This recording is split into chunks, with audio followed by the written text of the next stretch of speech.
Welcome or welcome back to the Variety Pack Podcast. I'm your host Rashad, and today I want to talk about Season 2 of Solo Leveling, Part 1. And what I mean by Part 1 is episodes 1 through 6. So, without further ado, let's start the show.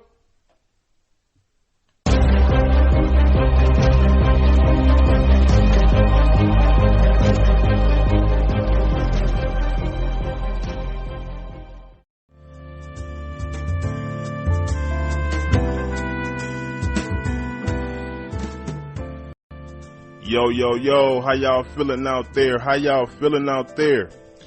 So, my first talking point is son, Jin Woo, and the other hunters, they go inside the C-rank gate.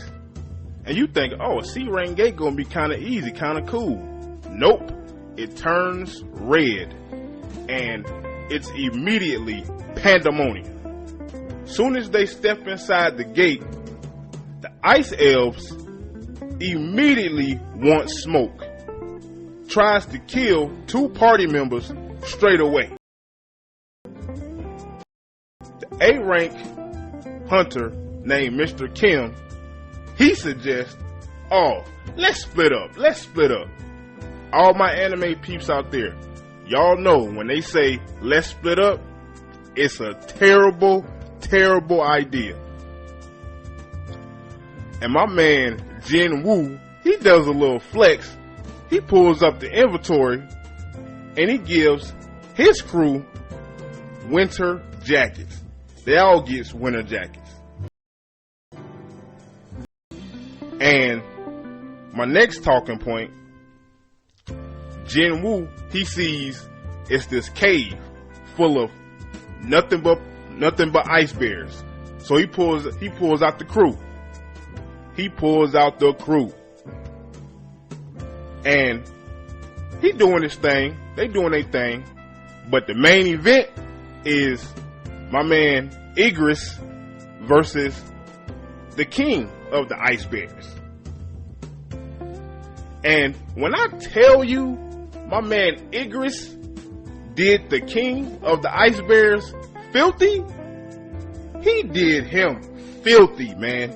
He did him filthy. I'ma ask y'all out there a question. On a scale from 1 to 10, how bad did Igris do the king of the ice bears? I'ma say he did him a solid 10. He did him dirty, man. He did him dirty. Even Jin Woo himself said if Igris was fighting with his sword in our battle the entire time, I would be dead. Now, that's some honesty for your ass. That's some honesty for your ass, boy. The other squad, my next talking point, the other squad led by Mr. Kim, the A-rank, they are being absolutely decimated. They are getting absolutely cooked, man, by the ice elves. The ice elves is decimating his whole squad. Moving on. Now, my man Jin Woo, he has an army of ice bears to go along with Igris and the rest of the crew of knights. Moving on. Hunter Kim, man, he is a slimy SOB, man. He is a slimy SOB. He tries to attack Jin Woo's group just because they got extra supplies and they are all still alive, eating, having dinner, laughing and stuff. And he's mad because he's like, you guys are out here having fun and my team is decimated. And I'm like, dude, Hey, that sounds like a skill issue, my guy. That is a skill issue, fam. Moving right along. And yeah, so I'm like, dude, just you even thinking about doing that because you got some type of animosity against Jin. And Jin sees this dude walking up. He notices he's walking up, and he stops him immediately. He stops him immediately in his tracks. The Ice Elves, they pop up. They ready for the smoke with Jin Woo, baby. They ready for the smoke. The leader of the Ice Elves, he tells Jin, one of my foot soldiers wanna battle you. Jin's like, oh yeah? Cuts his head off immediately. Without even thinking about it. One swift motion. You're done. You're out of here. You're fodder, my guy. Moving right along. Man. Oh man, I kind of felt bad for him because he was kind of hyped to fight Jin Woo, but he didn't know my man is like that. Then the leader, he finally steps up. He like, okay, so you're not a pushover. Okay. So the leader steps up. My man Barker, he ready for battle. Jin pulls out the squad, a mixture of ice bears and knights to handle the small fries on the elf side. Moving right along to my next talking point. My man Jin Woo, my man Mr. Kim, he sees this and he's in the middle of this commotion on the ground after Jin already done stopped him the first time with his shenanigans. So now he sees it the second time and he tries to attack Jin Woo, but who steps in? You know who steps in. My man Igris steps up to quickly send Mr. Kim, sends him to the upper room, baby. Sends him to the upper room. Man, Mr. Kim, he's now a shadow soldier named Iron. He working with Jin Woo now, named Iron. Then Iron, he immediately goes 1v1 with Barker, the leader. Barker's like, man, I respect your fighting, but you ain't strong enough. You and the rest of your homies, the leader and Igris, y'all gonna have to jump me, baby. So it become a 3-on-1. So now it's a 3-on-1. Jin Woo and Igris joins Iron, and they jump this dude, man. And they jump this dude. But I will give my man Barker some amazing credit because even though a 3-on-1, he didn't go down easy. He didn't go down easy. So I will give him his credit. He held his own in a 3v1. So yeah, you gotta give my man Barker some credit. He did not back down from a 3v1, and he did as well as you would think he would do against a 3v1, man. He held his own for as long as he could, man. He did it. My man Iron, he delivers the killing blow against Barker with a extra giant sledgehammer mallet type of thing. And moving on, Jin, he tries to recruit Barker to the squad, but he can't get his shadow. And I'm thinking, watching this, I wonder why he can't get Barker's shadow. He done got everybody else's shadow up until this point with little to no, difficulties. So I'm thinking, is it because my man Barker might be S rank? I don't know. So, I don't know about that one. Moving on. My next talking point, we see my man Jin Woo. He back on the grind in another dungeon. The squad is doing work as usual. Igris and the boys. Jin Woo goes 1v1 against Falcon. Now, Falcon, I'll give him credit. As a big dude, he got speed, baby. As a big dude, Falcon, he got speed on him. And he was putting some major pressure on Woo. He was putting some major pressure on Woo. So, yeah, I give Falcon his credit as well. But my man Jin Woo was like, yo, I gotta find a way to get him, you know what I'm saying, to neutralize him.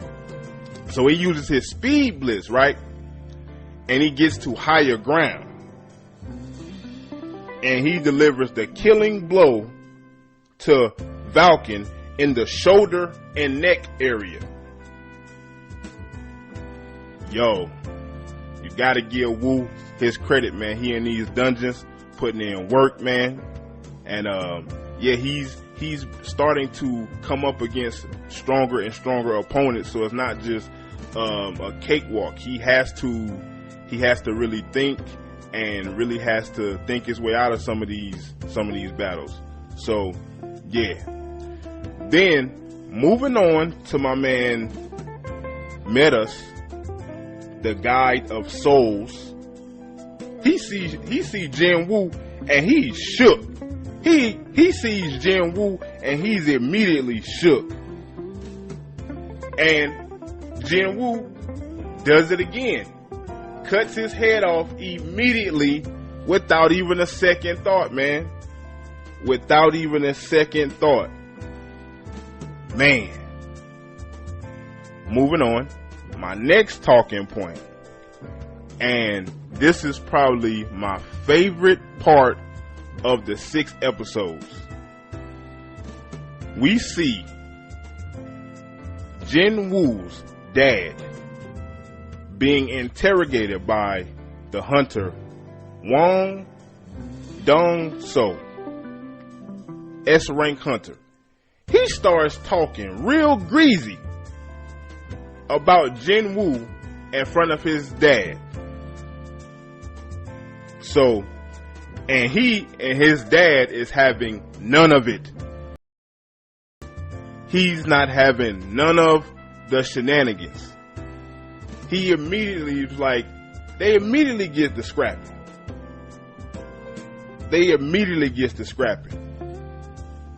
Even though they're both S rank hunters, Jin's dad, Ilwan Song, makes quick work of this arrogant douchebag, jackass, whatever you want to call him. The only thing I hate, man, about this is that it was off screen, man. It was off screen. My anime fans out there, y'all know how they love to do the off screen stuff, man. I was just like, why we couldn't get to see a little bit of it, man. But I'm just glad to see my man get his ass whooped, for lack of a better words. My next talking point, my man, my boy, my guy, Son Jin Woo, finally made it to S rank. He finally made it to S rank, baby. I love it. Finally made it to S rank. Makes me think about that Mike Jones song, Back Then They Didn't Want Me, Now I'm Hot, They All On Me. My millennials out there, y'all know what I'm talking about. Yeah. My next talking point, my man Jin Woo, he helps out in a A-rank dungeon as an equipment manager. Talk about being overqualified. But it starts off easy at first, right? But then the high orcs, they show up ready. They show up on bullshit, ready. And it's time for the big dogs to pop out, man. The high orcs, like Kendrick said, it's time to pop out and show niggas. And the party is getting overwhelmed. They are no match for the high orcs, man. They are no match. Getting overwhelmed. Jin, he sees this and he decides to help out. Coming in clutch by weakening the enemies.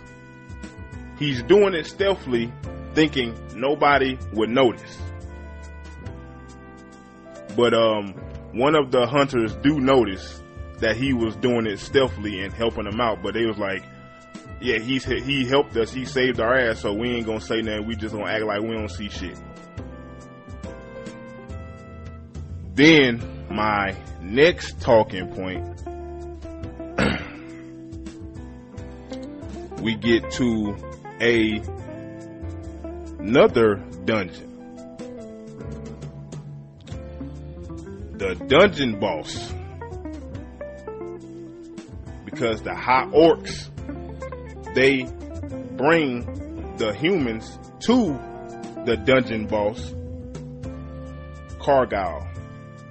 And Cargyle, as the dungeon boss, he is playing no games. He is playing no games. He is playing no games with them at all.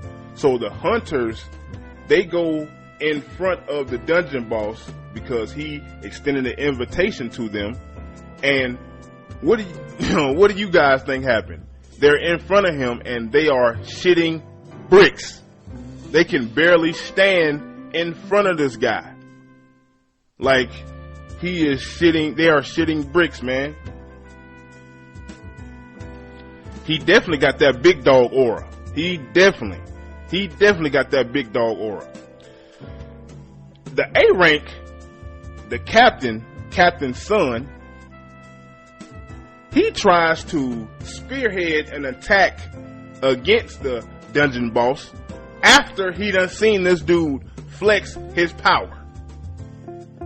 After you seen this dude flex his power, you gonna try to be arrogant and be like, fuck it, I'm gonna go in head first anyway? Dumbass. So, for his stupidity, what happens? He gets tossed around like a rag doll to where Jin Woo has to save his ass, and he brings out Igris and the squad, and they're doing work as usual. You know, Igris, every time they go into battle, man, Igris is always the MVP, man. He's always the MVP, man. So yeah, man, shout out to my boy Igris. He's always the MVP.